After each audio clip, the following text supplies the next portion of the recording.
தமிழகத்தின் வடபகுதியில் வரலாற்றையும் நவீன வளர்ச்சியையும் ஒருங்கே கொண்ட ஒரு ஊர் உண்டென்றால் அது திண்டிவனம்தான். திந்திரிவனம் என்ற பழமையான பெயரிலிருந்து உருவான இந்த ஊர் புவியியல் ரீதியாக தொண்டை மண்டலத்தின் ஒரு முக்கிய அங்கமாக திகழ்கிறது.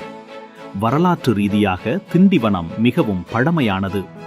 இங்குள்ள சோழர் காலத்து கல்வெட்டுகள் மற்றும் அருகிலுள்ள கிழக்கின் ட்ராய் என அழைக்கப்படும் செஞ்சிக்கோட்டை ஆகியவை இதன் பழமையை பறைசாற்றுகின்றன. மயிலம் முருகன் கோவில், மேல்மலையனூர் மாரியம்மன் கோவில் என ஆன்மீகத்தின் பெரிய மையமாகவும் இது விளங்குகிறது. இந்த திண்டிவனம் ஒரு சாதாரண ஊராக இல்லை, அது ஒரு மாபெரும் தொழில்துறை மையமாக உருவெடுத்து வருகிறது. சுமார் 100க்கும் மேற்பட்ட நிறுவனங்கள் இங்கு அமைய உள்ளன.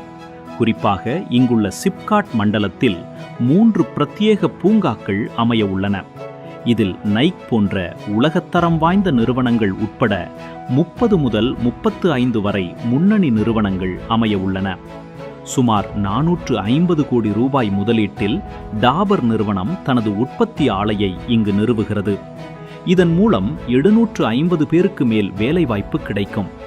இது தவிர மேலும் 40 நிறுவனங்கள் இங்கு வரவுள்ளன. தமிழக அரசின் முயற்சியால் சுமார் 30 மருந்தக நிறுவனங்கள் இங்கு அமைய உள்ளன.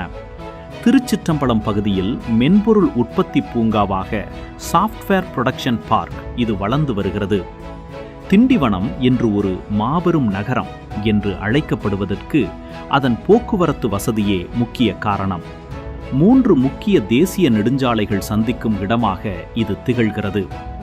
NH32 பாண்டிச்சேரி மற்றும் திருப்பதியை இணைக்கிறது. NH45 GST சாலை சென்னை மற்றும் திருச்சியை இணைக்கிறது. NH77 திருவண்ணாமலை வழியாக சென்னை மற்றும் பெங்களூரை இணைக்கிறது. GST சாலை NH45 தற்போது 6 வழிகளிலிருந்து 8 வழிச்சாலையாக விரிவாக்கம் செய்யப்பட்டு வருகிறது.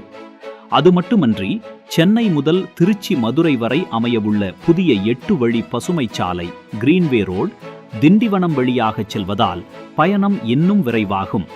சுமார் 15 ஆண்டுகளாக முடங்கி கிடந்த நகரி ஆந்திரா திண்டிவனம் இடையேயான புதிய ரயில் பாதை பணிகள் தற்போது 70% நிறைவடைந்துள்ளன. இதற்காக 350 கோடி ரூபாய் நிதி ஒதுக்கப்பட்டுள்ளது. மேலும் பெருகிவரும் போக்குவரத்து நெரிசலை தவிர்க்க புதிய பேருந்து நிலையம் சமீபத்தில் திறந்துபட்டுள்ளது. செஞ்சிக்கோட்டை, புதுச்சேரி, மகாபலிபுரம் மற்றும் மரக்காணம் துறைமுகம் என திண்டிவனத்தை சுற்றி மிகச்சிறந்த சுற்றுலா தலங்கள் உள்ளன. கல்வித்துறையில் அண்ணா பல்கலைக்கழக பொறியியல் கல்லூரி மற்றும் தக்ஷஷிலா பல்கலைக்கழகம் என திண்டிவனம் ஒரு கல்லூரி நகரமாக உருவெடுத்துள்ளது. ஒரு ஊரின் வரலாறு அதன் வேர் என்றால் அதன் வளர்ச்சி அதன் கிளைகள். இன்றைய லட்சம் நாளைய கோடி என்பது திண்டிவனத்தை பொறுத்தவரை வெறும் வார்த்தை அல்ல, அது ஒரு பொருளாதார நிதர்சனம். நைக்கி, டாபர் போன்ற சர்வதேச நிறுவனங்களின் வருகையும் 8 வழிச்சாலை விரிவாக்கமும் திண்டிவனத்தை தமிழகத்தின் அடுத்த மாபெரும் பொருளாதார மையமாக மாற்றப்போவது உறுதி. வரலாறு, கலாச்சாரம் மற்றும் பிரம்மாண்டமான நவீன வசதிகள் கொண்ட திண்டிவனத்தில் முதலீடு செய்வது உங்கள் தலைமுறையின் எதிர்காலத்தை வலிமையாக்குவதாகும். திண்டிவனத்தை அறிந்து கொள்ளுங்கள். அதன் அசுர வளர்ச்சியில் நீங்களும் இணையுங்கள்.